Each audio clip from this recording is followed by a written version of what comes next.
And we're live. Hey there, welcome back. Thanks for sticking around. Right now, we're going to be having a wonderful presentation delivered by Savneet Singh. She is an independent tech ethicist, and her background, uh, well, her her whole career has been based around enabling organizations as a learning architect. But her passion is being a tech ethicist. Fix that. You're going to be teaching a class soon on ethics and AI, right? Yes, it will be with Emory University undergrad students, and fall semester it is. Sweet. Well, that's around right around the corner. Yep. Um, we'd love to get a little sneak peek into some of the stuff that you're going to talk about. I hope we cover that in this presentation. If not, at the questions towards the end. But the floor is yours. Perfect. Thank you so much. Hey, everyone. Today we'll be diving into the world of misinformation. You may all come across fake news floating around online, and I will be sharing some insight on misinformation, specifically polarization or propaganda. And yes, I am Savneet Singh, and I am tech ethicist by passion and learning experience architect by profession, and a life coach still in training. And I'll be teaching, we discuss a course in ethics in AI at Emory University during the fall semester. Just wanted to share that the information shared here today is my personal opinion and does not represent the organizations I work for. With that, I will jump right in. So, when you look at these images, these are basically the captures from some of the social media posts. Um, what do you see? What is common? Yes, these are all fake news or posts. We'll talk a little bit about that. We'll talk about misinformation. What role does technology play? What is polarization, and how does it lead to tribalism in society? We'll touch on that. We'll also talk about the propaganda and what can we do in today's world, and also I have some open questions for all of us to discuss, but in the end I will also leave some room for Q&A, where we can explore answers together, I guess. So digital platforms have revolutionized information sharing. We all know that. Now, anyone can publish news, their thoughts, their feedback, their experience online instantly. You don't have to wait for next day's newspaper or evening news to show up on the TV. Social media is incredibly popular, as you can see on your screen now, with millions of people using it every day. In fact, 200 million people in US alone check their social media at least once daily. And you see here that social media is more popular than the traditional media news sources. And you can see about 76% of adults use social media, like I mentioned, and which is way more than mainstream media. So this, and I just wanted to call out that this data has been borrowed from security.org, that conducted an online survey with US residents aged between 18 to 74. Another thing I wanted to call out was, despite how often people use social media, which was a huge number, they don't trust it very much. Interesting, huh? You can see numbers here, and Facebook is the social media site that users don't trust that much. um, with that, I would like to start with the basics of misinformation. So misinformation refers to false or misleading information that spreads regardless of the intent to deceive others. It is like that game of telephone we played as kids, right? But with much more serious consequences. Whereas disinformation, on the other hand, is different. It is deliberately deceptive. So disinformation, deliberately deceptive, DDD. Just a think, remember, someone creates wrong information on purpose, trying to cause some kind of damage. Both misinformation and disinformation are destructive. You can clearly see that. Um, Also, there are examples of misinformation and disinformation everywhere, like fake news articles, conspiracy theories, and even bad health advice that you can see circulating online. They all fall under the information of misinformation or disinformation. So you may be wondering, how does it spread? Misinformation flourishes in an environment where people stop thinking critically, or maybe they don't have enough media literacy.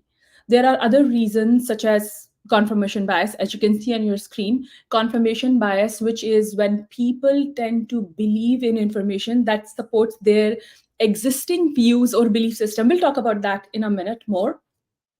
Another reason is emotional appeal, which means that people's emotion becomes so strong and it spreads quicker than anything else. And then social endorsements, as in, if your friend has shared something, it's higher chances are that you're gonna share that too. So with that, I'll take a little bit of time here, maybe a minute here, just to talk about the epistemic theory, and it would help you understand how it all ties up. So, put it simple, the epistemic theory, it is about how we know things. It looks at what knowledge is and how we can be sure that something is true. This area of philosophy asks questions like, what counts as evidence? And how can we trust our senses that something is true or not true? It helps us understand how people decide what information to trust on. You can think of it as a tool to evaluate the reliability of different sources and the types of evidence.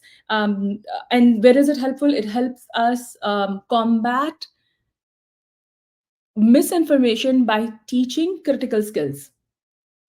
Another point, like epistemic theory explores the concept of echo chambers and confirmation bias, which I'll talk about in a minute here. Well, moving along, I wanted to talk about how is technology responsible for misinformation, or AI in general. So, new technology, especially AI, like I said, in social media, has changed the way we share information. These new tools have made it easier for more people to access information, but they have also made it easier for false information to spread quickly, right? So there is give and take off for that. What you see on your screen are numbers. Researchers at MIT have found that fake news can spread up to 10 times faster than the true reporting on social media. That was a very interesting fact for me. Social media algorithms create something called echo chambers. This means you mostly see posts from people who think like you in terms of belief, and they have same school of thought as yours. This can make you believe that your view are strong, even if they are not, if even if they are not right. That's what I meant to say. um, there is a book by Rene de Resta. The book's name is Invisible Rulers: The People Who Turn Lies into Reality. It's an interesting read, I would say. She explains how dynamics between the interplay of influencers from social media, algorithms, and online crowd work to drive everybody online crowd to propagandas. Her book gives an insight into the power of propaganda and use of alternate systems for shaping public opinion. And in this case, social media is the platform that helps shape public opinion. Um, so I know that we all know what a social influencer is, but I'll just just say it again here. So Duresta says that one important way this happens is through social media influencers. So basically, an influencer is somebody who has got tons of followers online, any platform. And number one step is, of course, an influencer posts something, the followers comment, share or reshare the post, and influencer would go back in, they would engage with their followers, that would create an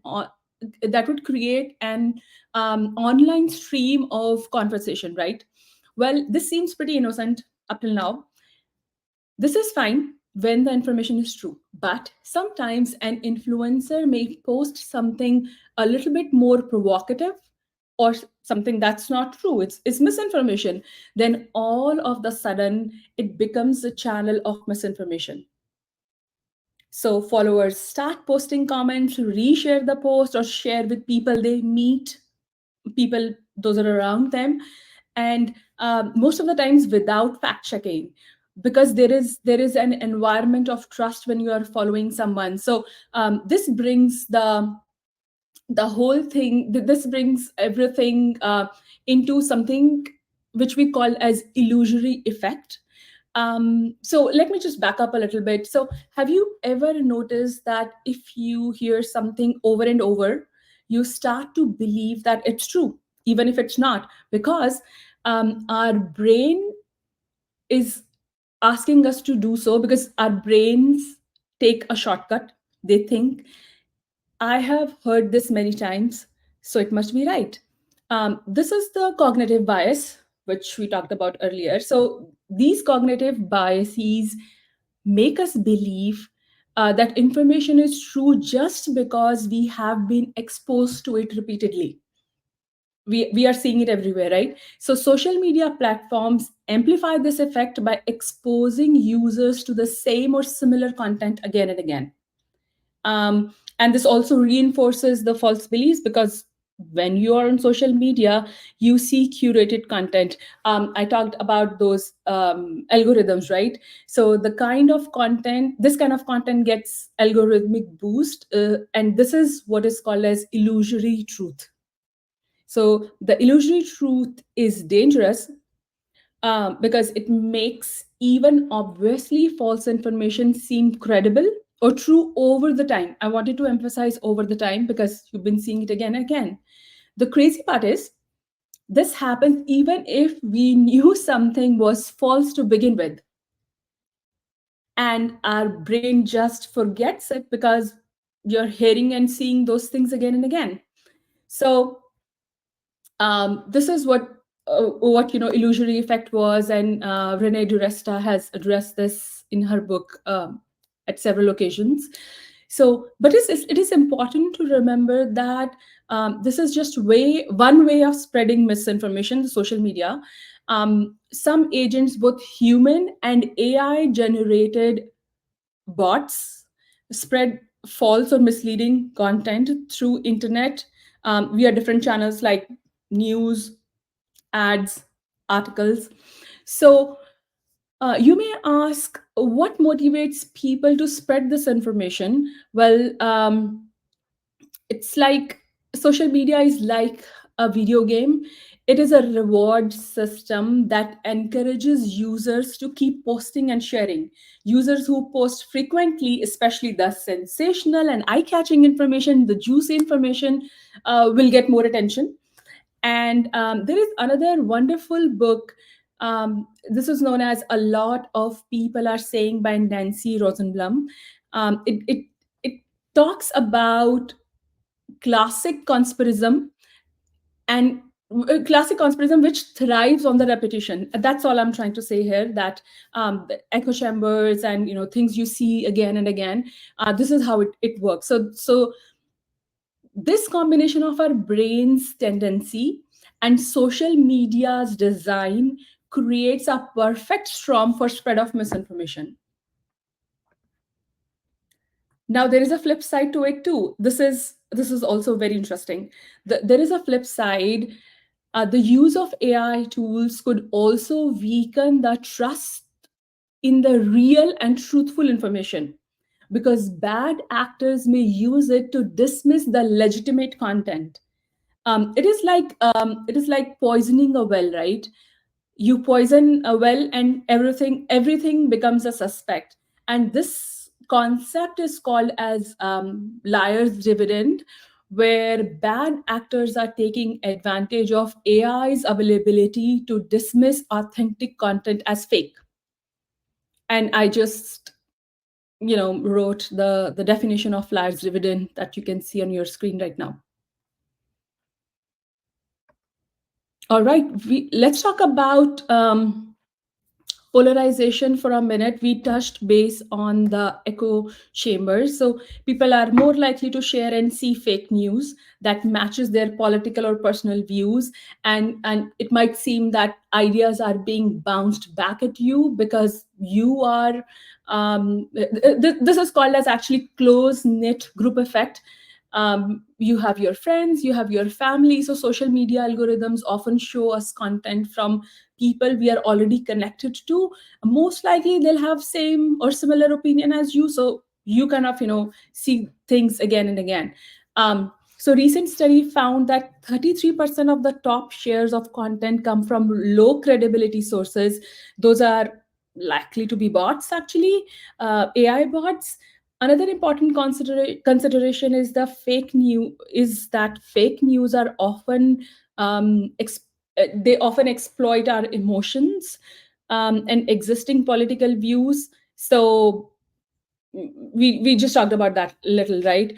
um, so this is again, going back to the same thing I said. It's just like a game, the where the rules where sorry well the rules of this game is the algorithm and feature.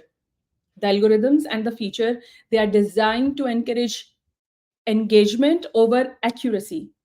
So these algorithms often limit our exposure to different perspective.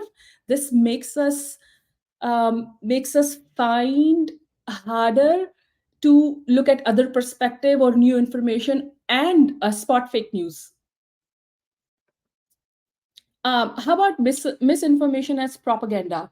So while polarization often happens naturally when misinformation spreads, propaganda is usually more planned. It's deliberate use of false information to change how people think. Think of it as like polarization is when your friends argue about whether pineapple goes on pizza. Well, I mean, I like pineapple on pizza, but everyone got their reasons, right? And the debate just happens whether pineapple belongs to pizza. But propaganda, that is more like someone deliberately spreading rumor that pineapple on pizza is unhealthy just to get people stop buying it. So why do people use propaganda? Obviously, there are political gains where government and political groups might use it for making their opponents look bad, getting social control, and also economic advantage. But I wanted to call out that propaganda isn't about just spreading lies. It's about using information, true or false, in a way that serves the propagandist goals. It's a powerful tool.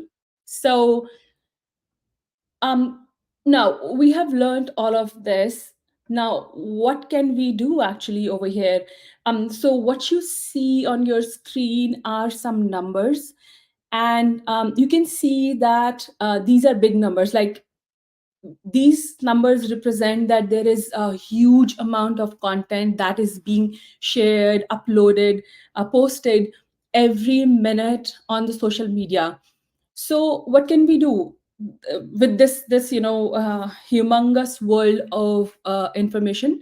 So tech companies and government need to work together. That's the first thing that comes to my mind. This isn't but I wanted for all of us to be mindful of that this isn't the problem of any one group to solve. It is more of a socio-economical, socio-political issue than just being one issue. So it needs a multi-pronged approach, and there is no single perfect solution. The bigger the complex problem is, the solution can't be easy. And we need a long term approach to tackle this. Also, AI for AI, this is my favorite. When we can use AI to help us figure out what is generated by AI. So imagine having a smart assistant that can quickly check if a news story was true or false. Also, imagine politically focused chatbots that could inform the constituents about the key issues, and that can help them connect with their voters easily. Other thing is the regulatory measures. We need some rules, and we can hold social media platforms accountable to spread off to for this, spreading misinformation. Also, local journalism. So local journalism is another way where, instead of getting our news from social media, we refer to the local news. um, in the terms of, how users can help us here, education, I'll address the education first, because that's something very important. We need to educate people on how to spot misinformation. And I'll just share something here real quickly. So researchers are looking into a method that's called inoculation, which means that people are involved. Rather, sorry, let me say that differently. So this involves warning people about fake news and teaching them how it works before it happens. So it's called pre-bunking. Rather than debunking, it is pre-bunking, and it's like an understanding of how it works and how to spot it and think critically about the information we receive. Another important aspect is the user empowerment, which is point one here. Giving more power to users. It might seem small, but it can have big impact. As a user, you can control your feed more, see reports on your activity, easily report on the false information. And remember that small actions add up. When millions of users take control of their feed and report misinformation, it can make a huge difference.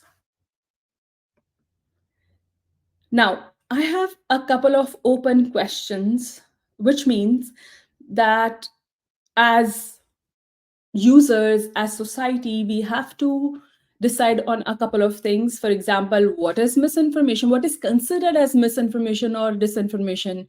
What about good lies for mankind versus harmful lies? Should we, stop going a post from viral? Like, do social media have control over that? And also, another thing that is being debated is what is, by definition of statement of opinion, it cannot be false because it's my personal thinking, it's opinion, so it cannot be false. So it's like, cats are better than dogs. So it's one of the examples. How do we deal that? How would we deal with that? And the tension between freedom of expression and getting into this manipulative information environment. So these are some complex questions. Like I said, this is a complex problem and there cannot be an easy solution to that. So I think it's more of socio-economic, political, and all the stakeholders should come on board to solve for this. With this, I would pause and see if we have any questions.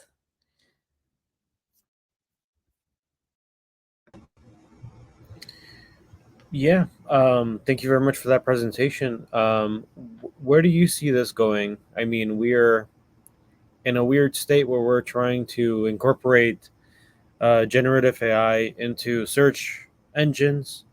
Some things are being abstracted away from their direct source. So even if you wanted to look at the citation or the source of information, we're reaching more and more levels of abstraction from source material. Um, what do you think about that? Um, so I'll just say what I think, but let me talk about things those are being talked about. So there are different schools of thought. One is like simple watermarking, which is another way, if bad actors want to kind of, mimic or fake watermarks, we can't help with that.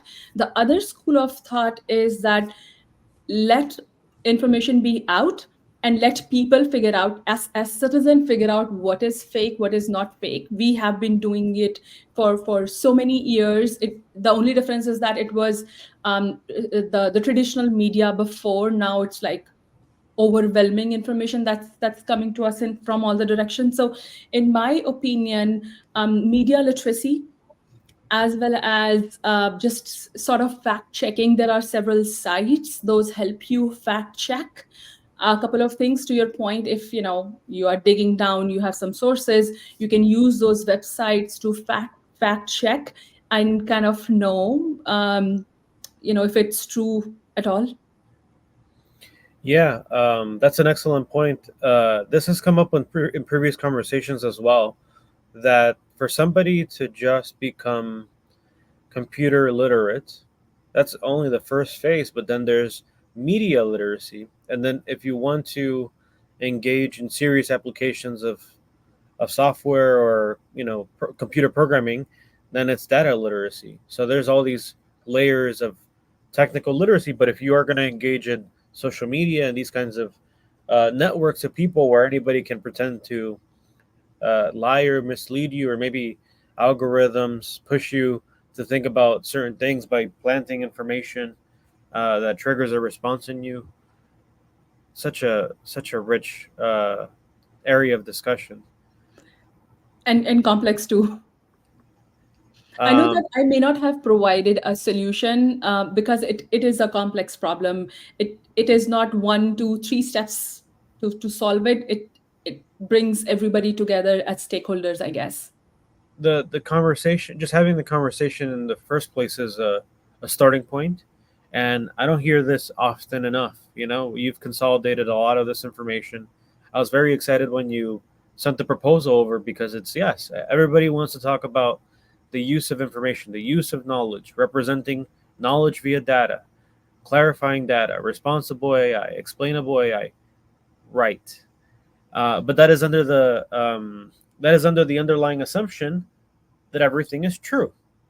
True. Yep, that's correct. And the inspiration behind was me being a parent. When you see your child looking at information all over the place, how do you teach them how to, I mean, well, I cannot teach them, but just being aware of that, yes, misinformation and disinformation is there. And health is a big topic where people are talking about all the things on social media, and we sort of sometimes follow that without knowing if it's useful. There's two comments from Vahab. First, he says, "I'd love to take part of the class if possible. The class you're teaching in the fall is in person or virtual." It's in person. It's at the college, and it's for the students, undergrad students enrolled at Emory. Sorry. Sorry, man. Uh, But we have something online coming up. You can scan this and find more information there. oh, there you go. That's the alternative. And then second, he's asking, how do you see the impact of LLM generated content, including hallucinations or unintended outputs, on the broader landscape of misinformation? I think you addressed that with the watermark comment. And same thing with Brian. Brian spoke about the synthetic chatbot agents. If you say in the beginning, hey, I'm a fake person, I'm a fake thing, that is that's a healthy thing. Like, you smoke cigarettes, it's gonna give you cancer. Give a fair warning for people to understand what it is that they're using. Um, what are your Yeah, thoughts on all that? yeah, no, that's just appropriate, because all traditional, or the bigger media companies have started using that. When I was researching for that, I came across a whole bunch of misinformation, and I was like baffled, because I couldn't distinguish and until it was laid out. So if somebody, and that starts very, for example, we create avatars that's like so benign, it's like fun, but it just starts there where people may be posing themselves as somebody else. So it starts there when you say it is AI generated or it's not real me. But yeah, LLM is specifically where data literacy comes in, where the integrity of tech companies come in. So it's like whole another level of conversation. Yeah. Hmm. Also, I think in some regards, between misinformation and just like straight up um, incompetency, when if you plagiarize work, okay, like you're stealing somebody's intellectual property and claiming it as your own. But when you adopt this slushy of ideas that has no structure and hasn't been validated or cross checked against anything, you assume responsibility for the liabilities of providing that to the world. The person wielding the hammer is responsible for the damage that the hammer does, not the hammer itself. Yep. That's where regulatory measures come in. So with this with this election year, where, I don't know, half of the democratic countries in the world voted, the big tech companies came together to kind of recognize fake content so that it is more democratic. And you probably read over the news, deep fakes being created for political actors and all that good Mm. stuff, all the bad stuff rather. So yes, that's where regulation come in. And then yes, of course, going back to your first point, it's a big question: who regulates that?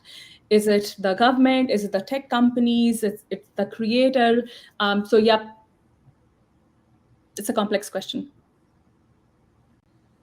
Do you have any recommendations on where somebody can improve their media literacy as they, dive deeper into this world or this rabbit hole rather of tech ethics?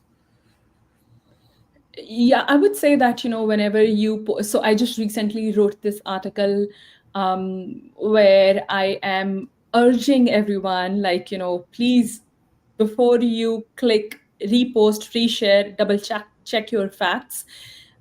Because like we talked about the concept of echo chambers, right?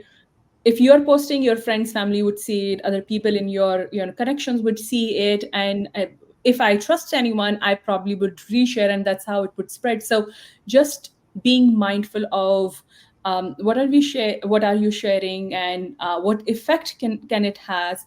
And also, there are certain websites, and I can kind of, I should have included them here, where you can check your facts, if it's true, if it's not. So I think those two things for sure. But look at things from a different lens as well.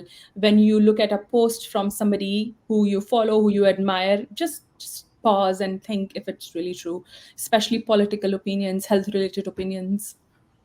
Well, when we're done with this presentation and in the near future, if you want to incorporate those resources into the slides, we can put them right underneath the post for this presentation. So, I'll do that.